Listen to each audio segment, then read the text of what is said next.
अध्यात्म के राह पे पूरे विश्व को एक नया मंजर दिखाया, एक नया रास्ता दिखाया। ऐसे मुर्शद के, ऐसे गुरु की, उसको अपनी आदरांजलि, अपनी श्रद्धांजलि भेंट करते हुए, गुरुपुरब आप जानते हैं कि 30 नवंबर को नजदीक आ रहा है। पिरामिड स्पिरिचुअल सोसाइटी मूवमेंट्स की जानब से और विवेक परिवार की ओर से एक 11 दिन की event, 11 days journey with Guru Nanak Dev ji, जिसमें उस महान गुरु की ऊर्जा होगी, उसके चर्चे होंगे, उसके जलवे होंगे और मास्टर्स के उनके साथ अनुभव होंगे। ब्रह्म ऋषि पितामह पत्री जी के सानिध्य में उनकी शुभकामनाओं के साथ हम आगाज करने जा रहे हैं दोस्तों, आज इस रूहानी सफर का, इस रूहानी यात्रा का। तेरी तस्वीर से रहमत बरसती है गुरु नानक, तेरी तस्वीर से रहमत बरसती है गुरु नानक, करे तारीफ तेरी किसकी हस्ती है गुरु नानक। तेरी तस्वीर से रहमत बरसती है गुरु नानक, करे तारीफ तेरी किसकी हस्ती है गुरु नानक। हिसाबे रोज है महशर से कुछ नहीं बशर को खतरा, हिसाबे रोज ए महशर से नहीं कुछ बशर को खतरा, जो तेरी याद इसके दिल में बसती है गुरु नानक। गुरु नानक जिसे कहते हैं वो एक मर्द कामिल था, गुरु नानक जिसे कहते हैं वो एक मर्द कामिल था, कि उसके पास सीने में तकद्दुस आफरी दिल था। वो गूंजा नगमा ए नाहीद बनकर आसमानों में, लिया जाता है नाम उसका मुकद्दस दास्तानों में। और उस मुकद्दस शख्सियत की याद में, उस मुकद्दस दास्तान की याद में हम आज के इस सफर का आगाज करने जा रहे हैं। और हमारा ये परम सौभाग्य है कि हमारे बीच में हमारे मुर्शद ब्रह्म ऋषि पितामह पत्री जी हैं। तो मैं बहुत ज्यादा समय जो है जाया नहीं करूंगा और चाहूंगा कि पत्री सर अपने शुभ आशीष से, अपने आशीर्वचनों से आज के कार्यक्रम का आगाज करें। ना गरज किसी से ना वास्ता, ना गरज किसी से ना वास्ता, मुझे काम अपने ही काम से, तेरे जिक्र से, तेरे फिक्र से, तेरी याद से, तेरे नाम से। मेरे मुर्शद ब्रह्म ऋषि पितामह पत्री जी, आपका अभिनंदन है सर, आपका स्वागत है। अपने आशीर्वचनों से इस मुकद्दस कार्यक्रम का आगाज करें। ब्रह्म ऋषि पितामह पत्री जी, आपसे विनम्र निवेदन है, प्रार्थना है। कितने दिन का चल रहा है प्रोग्राम? आज से शुरू 11 दिन का सर, 11 दिन का सर। अच्छा, 11 दिन का। जी सर। अच्छा, तो 11 दिन हम सब गुरु नानक जी के बारे में सुनेंगे, उनका क्या जिंदगी को जीवन में अपना लक्ष्य बनाएंगे। यही गुरु नानक जी चाहते हैं। अरे बाबा, मैं जैसा बनना हूं आप भी बनिए, आप मेरे भक्त मत बनिए, मेरे जैसे बनिए आप। ऐसे ही कहानी होता है हर एक गुरु का। परंतु हम गुरु का पूजा करना शुरू करते हैं, बिल्कुल पसंद नहीं कोई गुरु को, खासकर गुरु नानक जी को।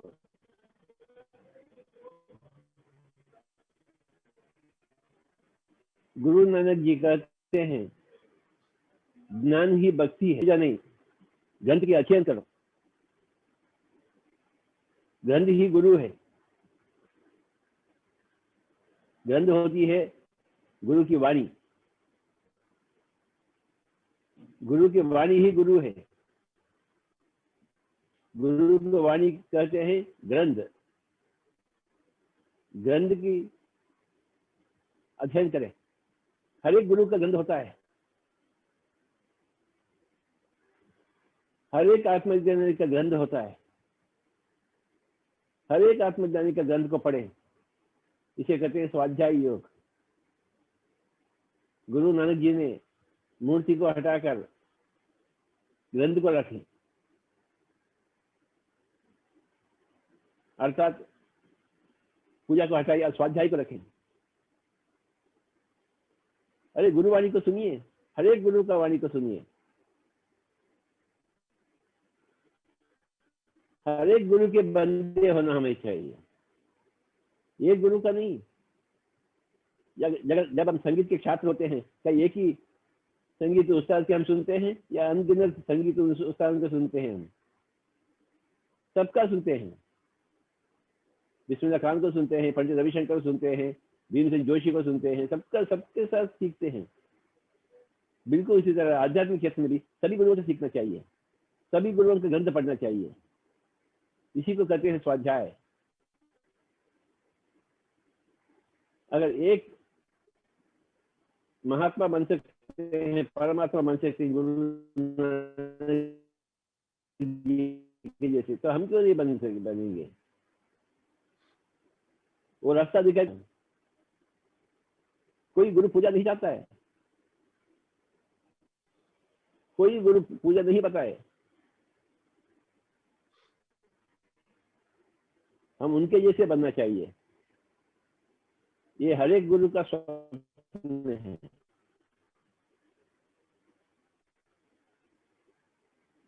अगर एक इंसान एवरेस्ट के ऊपर चढ़ सकता है तो दूसरा इंसान भी चढ़ सकता है। उस दिशा में हमें चलना चाहिए कि मैं भी कुछ बनूंगा उनके जैसे, उनके जैसे मैं भी काम करूंगा, उनके जैसे मैं भी मेरा लक्ष्य बनाऊंगा, धरती में उनके जैसे काम करूंगा। ये होती है गुरु वाणी का पालन, गुरु ग्रंथ का अध्ययन, गुरु का जिंदगी का ही अध्ययन करना चाहिए। वो कैसे जिए,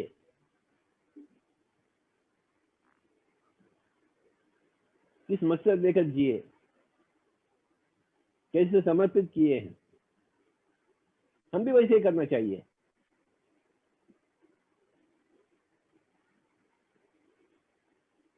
गुरु नानक जी के हम शक्ल बनना है। शेर का बेटा शेर ही होना चाहिए, बिल्ली नहीं।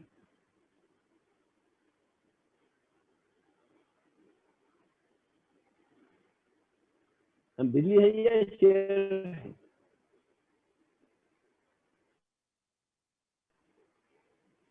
अगर गुरु नानक जी के हैं तो हम भी गुरु नानक हैं, हम भी शेर हैं, बिल्ली नहीं।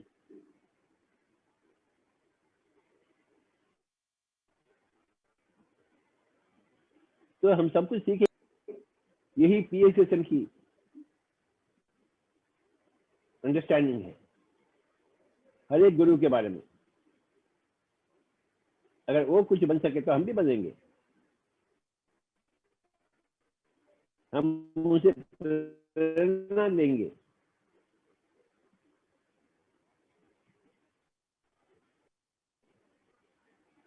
पीएसएसएम में किसी भी गुरु का पूजा नहीं होता है। उस गुरु वाणी को, गुरु ग्रंथ का अध्ययन कर और अपनी ही अध्ययन करने से जो समझ आता है वो जिंदगी में तो आ जाता है।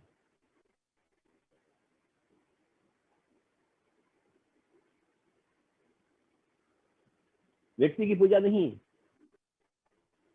न ही कोई ग्रंथ की पूजा। ये पूजा की बात तो है ही नहीं। ग्रंथ का अध्ययन और व्यक्ति का अनुसरण, उनके जैसे चांद अपना चांद भी बने, उनके जैसे भाव अपने भाव भी बने, उनके। तो मुझे बहुत अच्छा लगा है गुरु नानक जी के अनुभव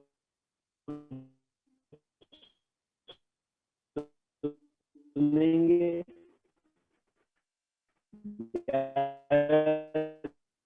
सुनेंगे, अध्ययन करेंगे पीएसएसएम के दृष्टिकोण से, ध्यान आत्मज्ञान की दृष्टिकोण से, और हम सब लाभान्वित होंगे। 11 दिन हम अपने मन मस्तिष्क में केवल गुरु नानक जी को रखेंगे।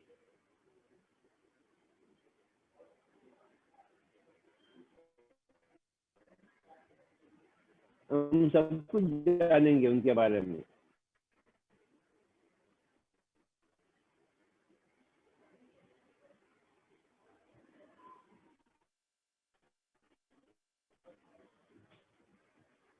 और congratulations to Jessie madam for taking up this project.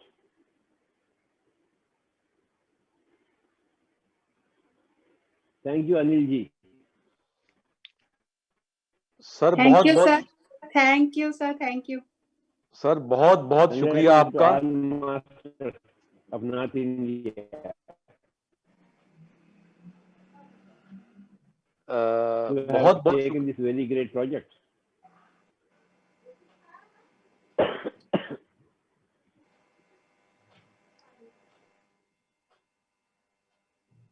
बहुत बहुत शुक्रिया सर आपका कि आपने आज इन शुभकामनाओं के साथ जी का आशीर्वाद सबके ऊपर है।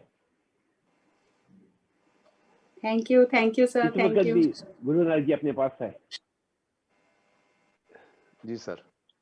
और जस्सी बाबा। मैडम ने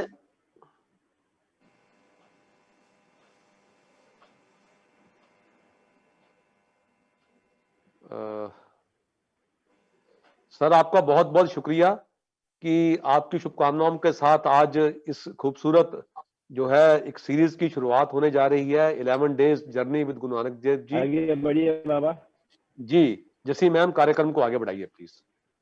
थैंक यू सर। मेरी तरफ से बहुत बहुत बहुत बहुत सर आपको प्रणाम, और सभी पार्टिसिपेंट्स को जो आज हमारे साथ देश विदेश से जुड़े हैं, उन सभी का मैं इस जर्नी में हार्दिक स्वागत करती हूँ। और पिरामिड स्पिरिचुअल सोसाइटीज मूवमेंट का मैं बहुत तहे दिल से आभार व्यक्त करती हूँ कि उन्होंने मुझे इस कार्य के लिए चुना। आप सभी का इस जर्नी में हार्दिक स्वागत है। इन 11 दिनों में हम गुरु नानक देव जी की शिक्षाएं, उनके जीवन के बारे में, और उन्होंने जीवन जीने का क्या हमें सलीका सिखाया है, उसके बारे में हम जानेंगे। इसमें आपके साथ बहुत सारे मास्टर जिन्होंने गुरु नानक देव जी की एनर्जी को फील किया है, उनसे संदेश लिए हैं और मार्गदर्शन उन्हें मिला है ध्यान में आकर, वो सभी ध्यानी अपने अपने आप सबके साथ अनुभव साझा करेंगे।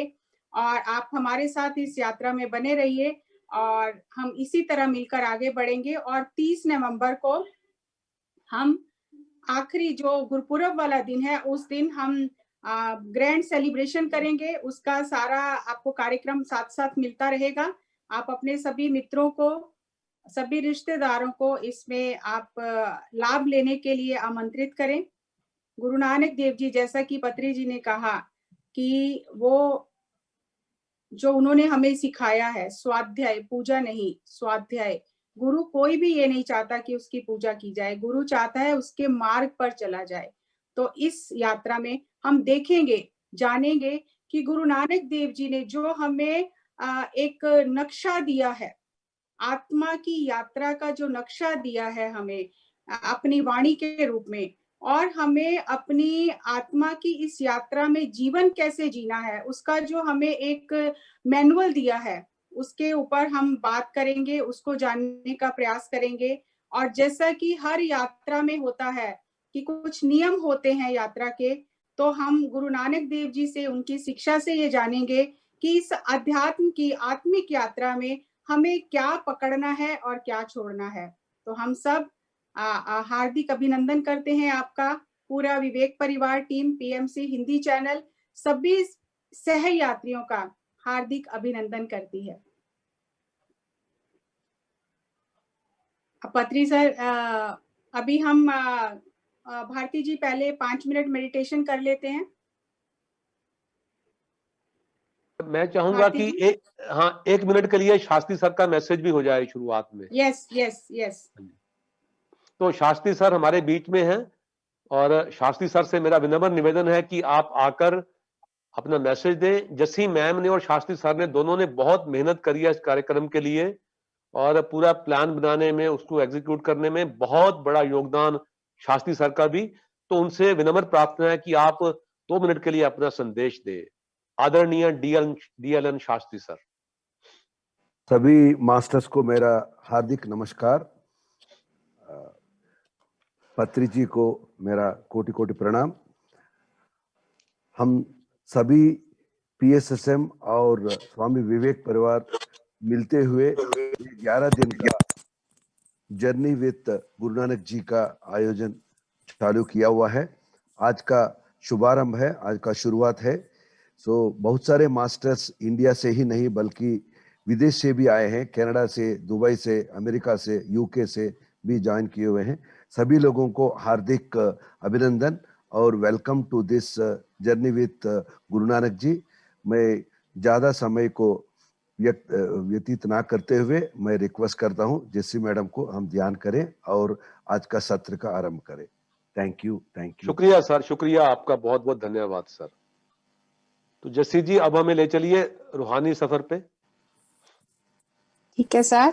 अभी आप सभी जैसा कि जानते हैं, हम हाथों को क्रॉस करेंगे, पैरों को क्रॉस करेंगे और अपनी आंखें बंद करके सांसों के साथ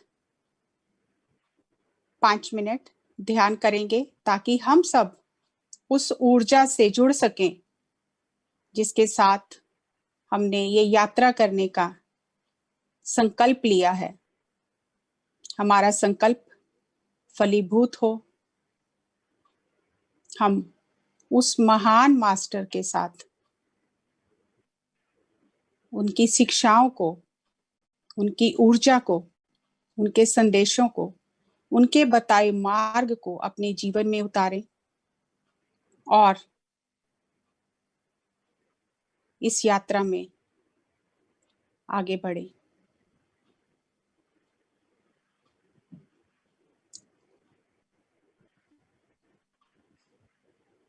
गुरु हमें अंधकार से प्रकाश की ओर ले जाता है। युगों युगों से यही रीत चली आ रही है। जब जब धरती पर अंधकार फैल जाता है, तब तब अवतार और युग पुरुष अवतरित होते हैं, धरती का अंधकार दूर करते हैं और मानवता को मार्ग दिखाते हैं, जीवन जीना सिखाते हैं, जीवन के सिद्धांतों को, जीवन के मूल्यों को सत्य के आधार पर कैसे जीना है, कैसे यात्रा करनी है इस अध्यात्म की सफर में।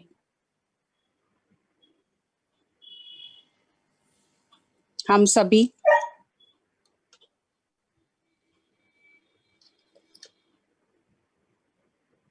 सांसों के साथ 5 मिनट उस ऊर्जा को महसूस करेंगे। गुरु कभी भी हमसे दूर नहीं होता, हमारी देखने की आंख नहीं होती। गुरु हमेशा हमसे बात करता है, हम सुनने के लिए तैयार नहीं होते। आज इस यात्रा के शुरुआती दौर में हम स्वयं को तैयार करेंगे। हम पीएसएसएम के सिद्धांतों के दृष्टिकोण के ध्यान के उस लेंस से, आत्मज्ञान के उस लेंस से श्री गुरु नानक देव जी के जीवन को देखेंगे और उस महान ज्ञान के सागर की कुछ बूंदें हम भी प्राप्त कर सकें, ऐसा हमारा संकल्प इस यात्रा में रहेगा।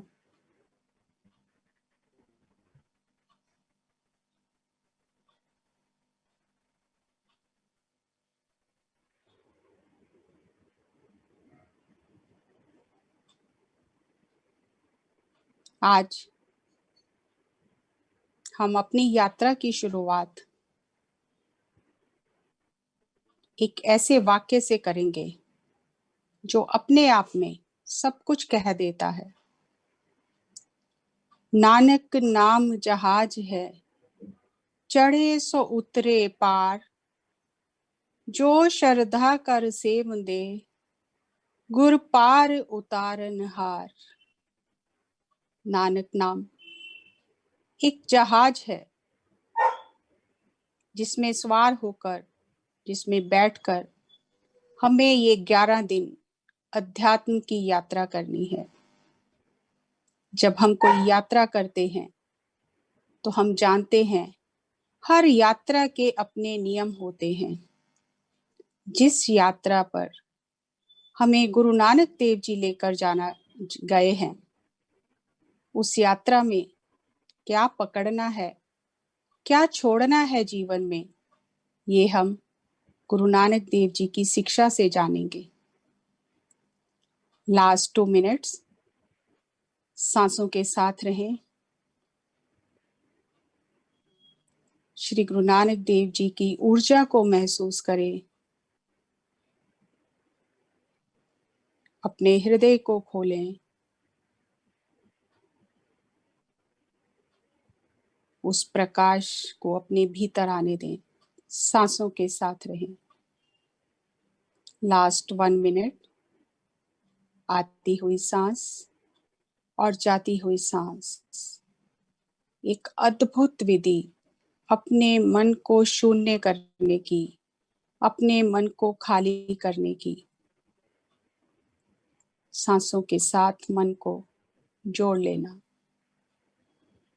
सांस जीवन है, सांस गुरु है, सांस हमारी पहचान है, सांस ही हमारी शक्ति है। सांस नहीं तो कुछ भी नहीं। इन सांसों की अनमोल कीमत को हम नहीं जानते। हम अपनी सांसों को व्यर्थ के कामों में खर्च करते रहते हैं। सांसों के साथ एक होकर हम प्राण ऊर्जा को बढ़ा सकते हैं, और जैसे जैसे हमारे शरीर में प्राण ऊर्जा बढ़ जाती है, हमारे भीतर की शक्तियां जागृत हो जाती हैं। अपने भीतर अधिक से अधिक प्राण ऊर्जा को संग्रहित करें सांसों के माध्यम से। Last 30 seconds. आती हुई सांस, जाती हुई सांस। मन को पूरी तरह सांसों को समर्पित कर दें।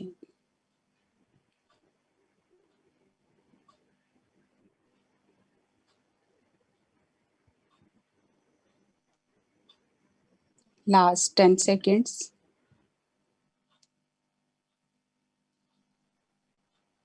9, 8, 7, 6, 5, 4, 3, 2, 1। धीरे धीरे अपने हाथों को खोलकर अपनी आंखों पर रखें 5 सेकंड के लिए। 5, 4, 3, 2, 1, 0। अपनी हथेलियों के बीच में ही अपनी आंखें खोलकर ध्यान से बाहर आ जाएं। Give a big clap for meditation. सभी पार्टिसिपेंट्स का, सभी सहयात्रियों का हार्दिक अभिनंदन, स्वागत आज के इस ध्यान सत्र में। ये जो यात्रा है हमारी,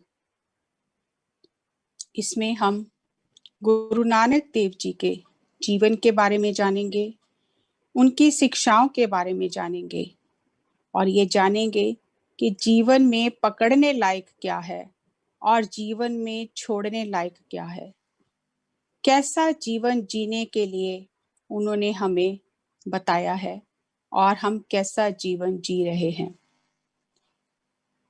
गुरु नानक के जहाज में बैठने के लिए हमें जैसा गुरु नानक जी ने बताया है वैसा चलना पड़ेगा, उन नियमों का पालन करना पड़ेगा। हम कोई भी यात्रा करते हैं, हम प्लेन में जाते हैं, हम शिप में जाते हैं, तो वहां पर हमारी स्कैनिंग होती है कि हम कोई नाजायज वस्तु, अनावश्यक वस्तु तो लेकर नहीं जा रहे हैं। इसी तरह से दोस्तों, जब हम उच्च लोकों से आत्मा धरती पर जन्म लेती है तो वहां से उसकी स्कैनिंग होकर आती है, और जब यहाँ से धरती को छोड़कर अपनी यात्रा पूर्ण करके आत्मा उच्च लोकों में जाती है तो पुनः उसकी स्कैनिंग होती है, चेकिंग होती है, वो अपने साथ क्या लेकर आई है। अगर तो आत्मा शुभ कर्मों को लेकर जाती है तो उसका द्वार, रास्ता, वो गेट खुल जाता है। और अगर आत्मा ने जीवन में बुरे कर्म एकत्रित किए हैं तो उसे पुनः धरती पर भेज दिया जाता है। तो इस यात्रा में हम जानेंगे कि हमें क्या करना है। तो गुरु नानक देव जी का जन्म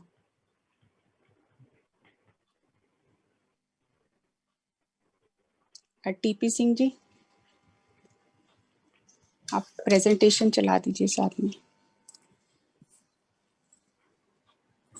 गुरु नानक देव जी के जन्म से पहले पूर्व जन्म में गुरु नानक देव जी के माता पिता और उनकी बहन बेबे नानकी ने, और जो राय बुलार, जो जहां पर गुरु नानक देव जी ने अवतार धारण किया था, ये चारों ने बहुत तपस्या की थी अपने पूर्व जन्म में।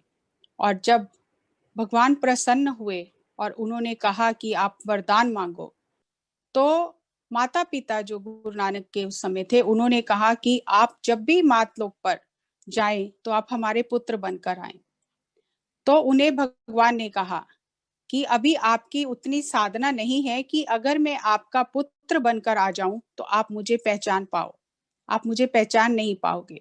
उन्होंने कहा कोई बात नहीं, हम इतने में ही खुश हैं कि आप हमारे पुत्र बनकर आओ। तो वहां पर एक और तपस्वी तपस्या कर रहा था, तो जब उससे पूछा कि कुछ वर मांगो, तो उन्होंने कहा कि जब आप धरती पर जन्म लेकर जाएं, अवतार लें, तो मैं आपकी बहन बनकर आऊं और मुझे दिव्य दृष्टि प्राप्त हो ताकि मैं आपकी लीलाओं को समझ सकूं और जान सकूं। एक और तपस्वी जो तपस्या कर रहे थे, उन्होंने कहा कि जब आप जिस शहर में आप अपना अवतार धारण करेंगे, मैं उस शहर में सरपंच बनकर जाऊं और मैं आपकी सेवा करूं और मुझे भी दिव्य दृष्टि प्राप्त हो। तो ये चारों तपस्या करके वरदान लेके धरती पर आए, जन्म लिया, और फिर जैसा कि वर मिला था वैसा ही हुआ। श्री गुरु नानक देव जी ने पिता कालू और माता तृप्ता जी की कोख से जन्म लिया। मिडवाइफ थी, जब उस कालू को कहा कि आपके घर भगवान स्वयं अवतरित होकर आया है।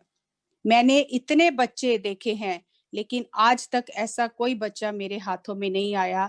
ये ऐसे मिला है आकर जैसे कोई बड़ा आकर मिलता है, मुस्कुरा कर मिलता है। तो ये अवतारी पुरुष है। तो पिता बहुत खुश हुए और उन्होंने उसी समय पंडित जो हरिदास था उनको बुलाया, और जब पंडित जी ने आकर देखा तो उन्होंने भी यही कहा, दर्शन किए, मत्था टेका और कहा कि ऐसा अवतारी पुरुष पहले कभी नहीं आया। आप बहुत भाग्यशाली हो जो आपके घर ऐसा अवतारी पुरुष जन्म लेकर आया है। तो उस समय जब नामकरण का समय आया तो पिता कालू ने कहा कि मेरे पुत्र का नाम आप रखो। तो उन्होंने कहा कि पहले मुझे बालक के दर्शन कराओ, और जब बालक के दर्शन किए तो उन्होंने कहा कि कालू, मैं अभी इसका नाम नहीं रख सकता, मुझे कुछ समय चाहिए, क्योंकि जो मुझे दिखाई दे रहा है ये ऐसा अवतारी पुरुष है जिसे धरती, आकाश, जल, पशु पक्षी सब रास्ता देंगे, सब इसकी पूजा करेंगे, तो मैं सोचकर इसका नाम रखूंगा। तो 13 दिन बाद पंडित हरिदास ने नाम रखा नानक। तो पिता कालू ने कहा कि ये नाम नहीं रखना था, ये नाम तो हिंदू मुसलमान दोनों का साझा है, इससे तो कुछ भी स्पष्ट नहीं हो रहा। तो पंडित ने कहा नहीं, ये हिंदू और मुसलमान दोनों को एक समान जानेगा और दोनों इसकी पूजा करेंगे। तो गुरु नानक देव जी का जन्म हुआ। उनकी जो बहन बेबे नानकी थी वो उनसे 5 साल बड़ी थी, और उनकी जो बाद में शादी हुई तो उनकी पत्नी का नाम माता सुलखनी जी था, और उनके 2 पुत्र हुए श्रीचंद जी और लक्ष्मीदास जी। तो ये गुरु नानक, और उन्होंने 15 अप्रैल 1469 को जन्म लिया और 22 सितंबर 1539 को अपना ये शरीर रूपी चोला छोड़ा। गुरु नानक देव जी ने गुरबानी, जैसा कि सभी जानते हैं, गुरबानी की रचना की। गुरु नानक देव जी ने जो गुरबानी का उच्चारण किया उसमें उन्होंने विभिन्न पद्धतियों को अपनाया, शब्दों का इस्तेमाल किया, कल्पना का, संकल्पना का, संगीत का, रंगों का इस्तेमाल किया। अगर इसे एक उदाहरण से समझाया जाए तो उन्होंने ऐसे उदाहरण दिए जो हर किसी मनुष्य की समझ में आ जाएं। जैसे अखाड़ा होता है जहां पहलवानी की जाती है, तो उन्होंने कई जगह पर इस संसार रूपी जो ये हमारा प्रपंच है इसको अखाड़े का नाम दिया। और कई जगह पर उन्होंने कहा, जैसे भंवरा होता है, भंवरा जगह जगह से फूलों का रस लेता है और फिर उसे शहद बना देता है। इसी तरह से बहुत सारे रंगों का इस्तेमाल किया कि अगर सफेद रंग है तो उसका क्या मतलब है, लाल रंग है तो लाल रंग हमें क्या संदेश देता है। और पूरे गुरबानी रागों में उच्चारण की है, संगीत को साथ में जोड़ा है। मर्दाना जो गुरु नानक देव जी का साथी था वो रबाब बजाता था, और गुरु नानक देव जी गुरबानी जब आती थी तो मर्दाने को कहते थे कि मर्दाना खसम की बानी आई है, धुर की बानी आई है, तू रबाब बजा। तो गुरु नानक देव जी गाते थे और मर्दाना जो गुरु नानक देव जी का मिरासी था वो रबाब बजाता था। और गुरु नानक देव जी ने धरती पर उस समय जो कुरीतियां, जो पाप, जो अंधकार फैला हुआ था उसको दूर किया। और कहा जाता है नानक शाह फकीर, हिंदू का गुरु मुस्लिम का पीर। उन्होंने एक अपने साथी को मर्दाना और एक साथी जो बाला था, एक हिंदू था एक मुसलमान था, अपनी पूरी यात्रा में दोनों को साथ में रखा और हमें सर्व सांझीवालता का, एकता का संदेश दिया कि हम सब एक हैं, हम अलग अलग नहीं हैं। हमें लगता है हम अलग अलग हैं, हमें वो दृष्टि प्राप्त नहीं है, लेकिन हम सब एक ही हैं। और जब जब धरती पर पाप का बोझ बढ़ जाता है, जब जब धरती पुकार करती है, जब जब मानवता पुकार करती है, तो युगों युगों से ऐसा होता आया है कि अवतारी पुरुष धरती पर आते हैं और सत्य का प्रकाश करते हैं। तो गुरु नानक देव जी की सबसे मुख्य जो टीचिंग्स हैं, जो शिक्षाएं हैं, वो ये है, नाम जपो, किरत करो, वंड छको। नाम जपो, always remember God throughout the day, meditate on the name of God. किरत करो, earn your livelihood through hard work and by honest means. अपने हाथों से काम करो और उसको जो आपने कमाया है उसको मिल बांट कर छको, वंड छको। निस्वार्थ भाव से उसको, जो आपसे कम फॉर्चुनेट हैं, जिनके पास नहीं है, आप उनके साथ उसे मिल बांट कर खाओ। ये गुरु नानक देव जी के मूलभूत सिद्धांत हैं और इसी के ऊपर सिख धर्म आज तक लंगर चलता है। गुरु नानक देव जी ने ये ऐसा नहीं कहा कि आप अध्यात्म में आ गए हो और आप घर परिवार छोड़कर चले जाओ। नहीं, संसार में रहते हुए, घर परिवार में रहते हुए परमात्मा को याद करना और दिन में हाथों पैरों से काम करना और जो कमाया है उसे फिर मिल बांट कर खाना, ये गुरु नानक देव जी की मुख्य सिद्धांत हैं।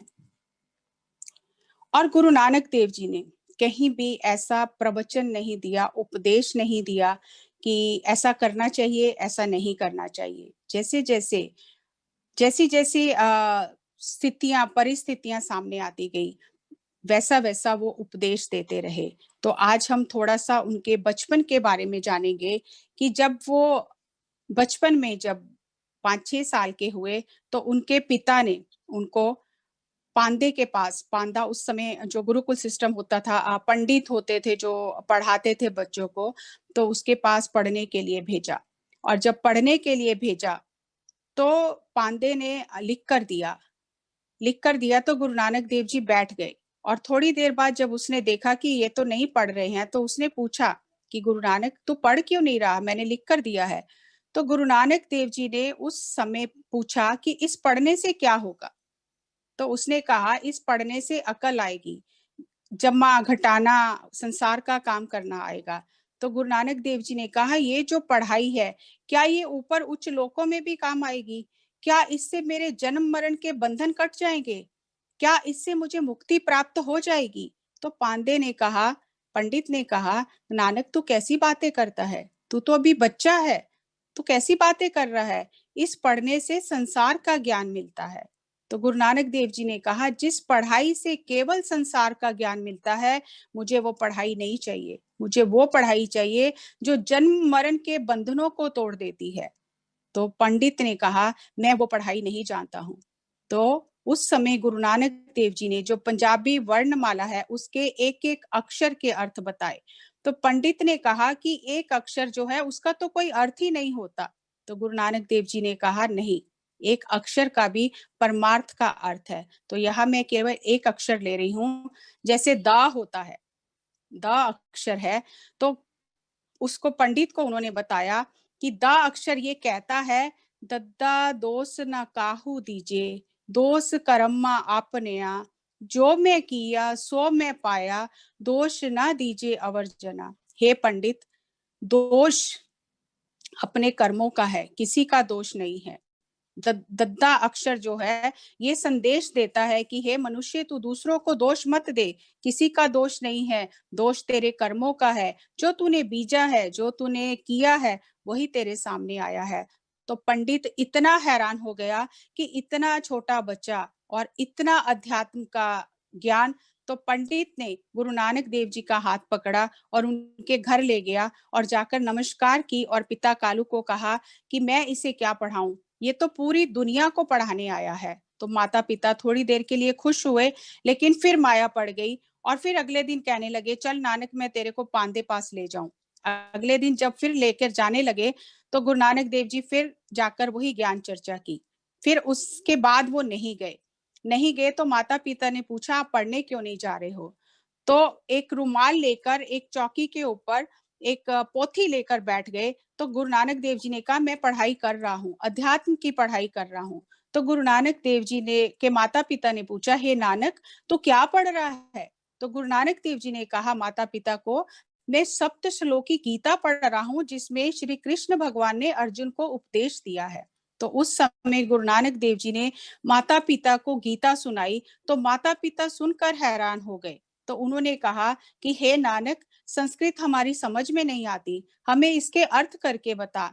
तो गुरु नानक देव जी ने माता पिता को गीता के अर्थ करके बताए तो माता पिता बहुत खुश हुए। लेकिन फिर अगले दिन पिता ने कहा कि नहीं नानक तू पढ़, चल ये नहीं पढ़ना तो फारसी अरबी पढ़ ले। तो मुल्ला के पास ले गए और जब मुल्ला के पास लेकर गए तो मुल्ला ने अल्फ बे जो उर्दू के अक्षर हैं वो लिख कर दिए। तो गुरु नानक देव जी ने वही पूछा कि इसको पढ़ने से क्या होगा? तो उसने कहा इसको पढ़ने से हम संसार का काम कर सकते हैं। तो गुरु नानक देव जी ने कहा ये जो आपने अल्फ लिखा है इसका अर्थ क्या है? तो उसने कहा एक अक्षर का अर्थ नहीं है। तो गुरु नानक देव जी ने पूरे जो वर्णमाला उर्दू की वर्णमाला थी उस एक एक अक्षर के अर्थ करके बताए।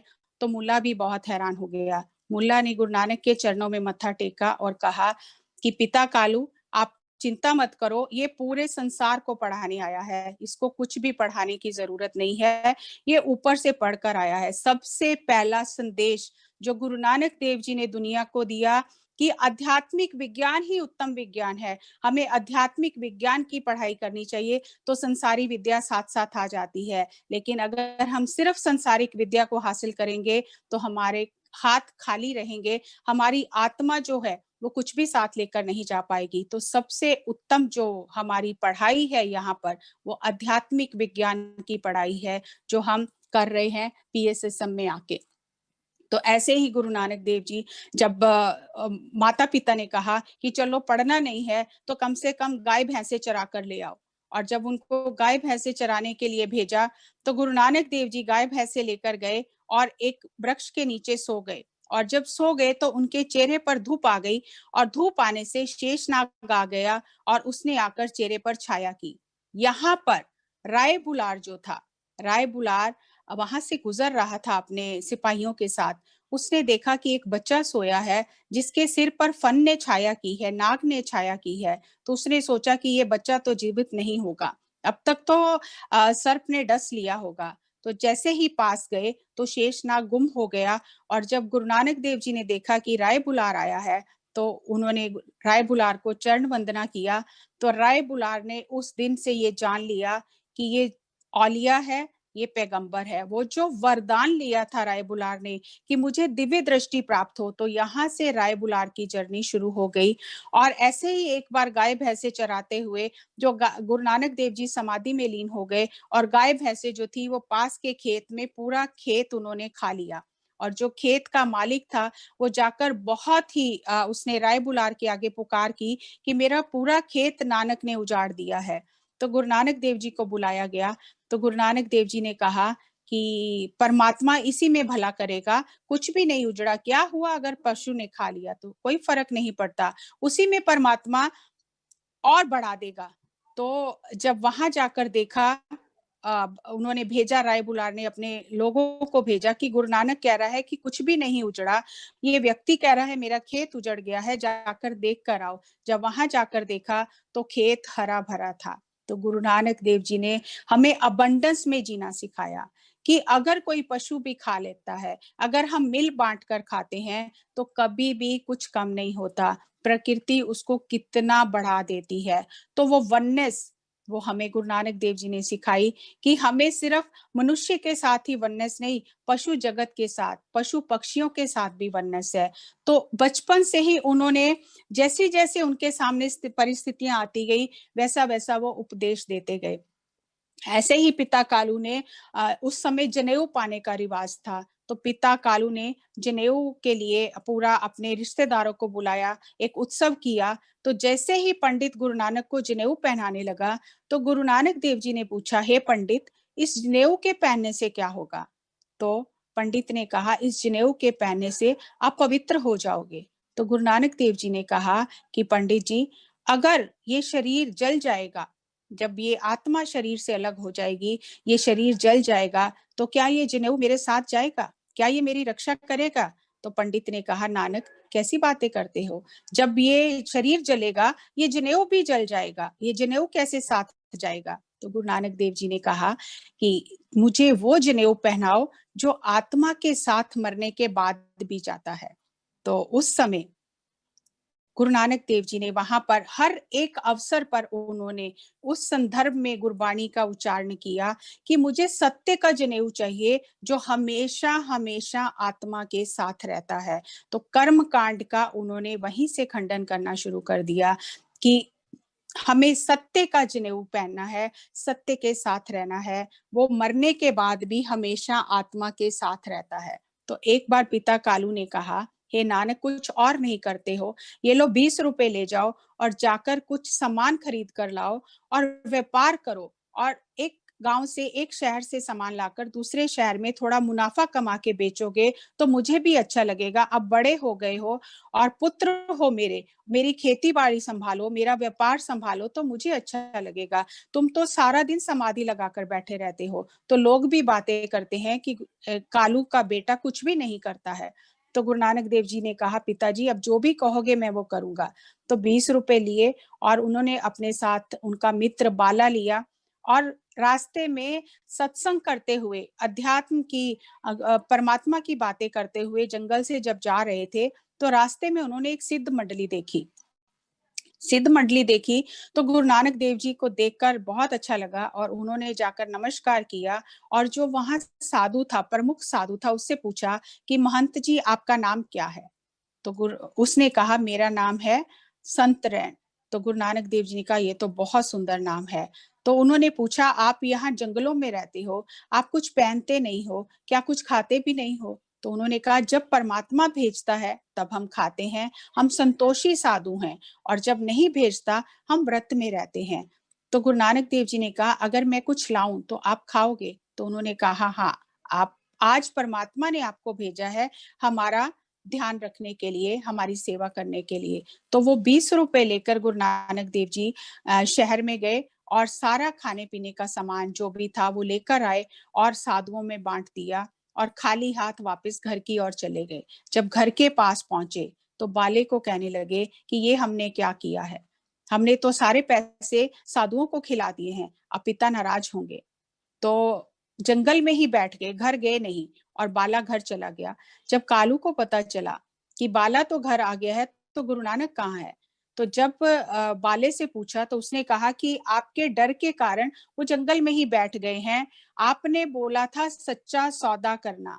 तो गुरु नानक ने सच्चा सौदा किया है, आपको चाहे यकीन हो या ना हो, वो सच्चा सौदा करके वापिस आए हैं। तो जब बहुत गुस्सा आया पिता कालू को कि हर बार कुछ ना कुछ ऐसा करके आता है, नुकसान ही करता है, तो पिता कालू गुस्से में गए और उन्होंने उसी समय जो माता तृप्ता जी थे उन्होंने अपनी बेटी बेबे नानकी को कहा कि जा, तेरे पिता बहुत गुस्से में गए हैं, कहीं नानक को कुछ नुकसान ना करें, तो आप भी साथ जाओ और जाकर देखो। तो बेबे नानकी फटाफट दौड़ते दौड़ते पीछे गई और बेबे नानकी के जाने तक पिता कालू ने गुरु नानक देव जी को 2 चपेड़े 2 थप्पड़ मार दिए थे और उनका चेहरा लाल हो गया था। तो बेबे नानकी ने कहा कि नहीं, आपको समझ नहीं आ रहा है, नानक जो करके आया है वो आपकी समझ से बाहर है। तो जब राय बुलार के पास ये खबर पहुंची तो राय बुलार ने कहा कालू, तेरे पास हीरा है लेकिन तेरे को उसकी कदर नहीं है, तू नहीं जानता है, आज से गुरु नानक का पूरा खर्चा मैं उठाऊंगा, जो भी ये तेरे घर का नुकसान करे तू आकर मुझसे ले लेना, लेकिन पैसों के लिए कभी भी गुरु नानक को डांटना नहीं, मारना नहीं। तो वहां से राय बुलार सेवा करने लग गया और सेवक बन गया, क्योंकि उसको दिव्य दृष्टि प्राप्त थी। और उस दिन का जो गुरु नानक देव जी ने 20 रुपए का लंगर साधुओं को लगाया, वो आज तक हर गुरुद्वारे में लंगर चल रहा है, जिसमें कभी भी कोई कमी नहीं आई है आज तक। और गुरु नानक देव जी ने मोदी खाने में जाकर काम भी किया, अपनी किर्त की, और जिसे मोदी खाना जिसे हम कहते हैं, जैसे आज हम किराने की दुकान कहते हैं, तो वहां पर सौदा तौल तौल के देते थे। जो भी कोई साधु फकीर आते थे लेने के लिए, अगर कोई पैसे दे देता था तो ठीक है, अगर कोई नहीं देता था तो 13-13 करके सब तौल देते थे। और उस समय लोगों ने चुगली की कि गुरु नानक देव जी लुटा रहे हैं। तो जो दौलत खान था उसने जब हिसाब किया तब पता चला कि जो उसकी दुकान थी वो मुनाफे में थी, कुछ भी घाटा नहीं हुआ था। तो उसके बाद गुरु नानक देव जी अपने शादी हुई उनकी, और उन्होंने अपना गृहस्थ जीवन का पालन किया और संसार को किसी भी चीज से भागे नहीं, जो था उसे स्वीकार किया और गृहस्थ जीवन का पालन किया।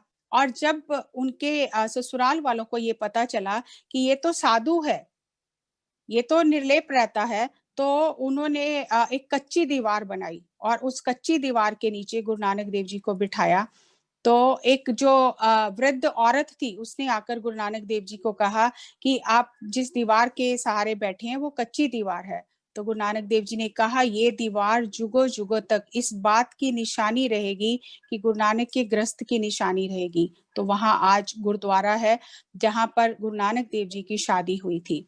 तो इसी तरह चलते चलते गुरु नानक देव जी हर जगह उपदेश देते गए और लोगों को सत्य नाम का, परमात्मा से जोड़ते रहे और उन्हें क्रूतियों से, अंधकार से हमेशा बाहर निकालते रहे।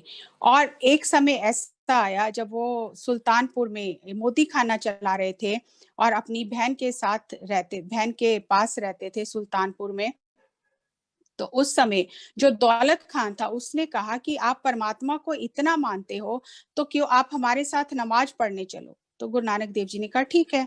तो नमाज पढ़ने जब गए तो काजी और दौलत खान दोनों नमाज पढ़ने लगे, लेकिन गुरु नानक देव जी खड़े रहे। जब गुरु नानक देव जी खड़े रहे तो बाद में काजी ने कहा कि देखो आप नमाज पढ़ने आए थे और आपने नमाज नहीं पढ़ा है। तो गुरु नानक देव जी ने कहा कि मैं नमाज किसके साथ पढ़ता, आप तो यहाँ थे ही नहीं, आप तो काबुल में घोड़े खरीद रहे थे। तो दौलत खान ने कहा हाँ गुरु नानक सही कहता है, जब मैं सिजदा करने लगा था उस समय मेरा मन कंधार में घोड़े खरीदने चला गया था। तो नवाब ने कहा आप काजी के साथ पढ़ लेते नमाज।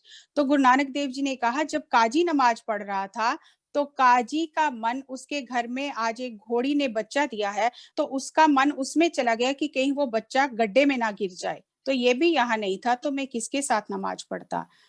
तो यहाँ पर गुरु नानक देव जी ने कहा कि हम जब कोई पूजा पाठ नमाज पढ़े पूजा पाठ करें तो हमारा मन भी उसमें लगा रहना चाहिए, लेकिन हमारे साथ होता है हमारा मन कहीं और होता है, हम कहीं और होते हैं। तो ये पूरी अध्यात्म की साधना जो है वो मन को साधने की है कि हम अपने मन को कैसे बिठाएं, मन को कैसे अपने घर पर लेकर आए ताकि मन हमारा स्थिर होकर बैठे और हम जो पूजा पाठ करें उसमें हमारा मन लगे। तो ऐसे ही एक बार गुरु नानक देव जी वेई नदी में स्नान करने गए और जब स्नान करने गए क्योंकि समय आ गया था, जिस कार्य के लिए उन्होंने धरती पर अवतार लिया था उसका समय आ गया था। तो वेई नदी में जब स्नान करने गए तो बाहर नहीं आए, तो पूरे शहर में ढिंडोरा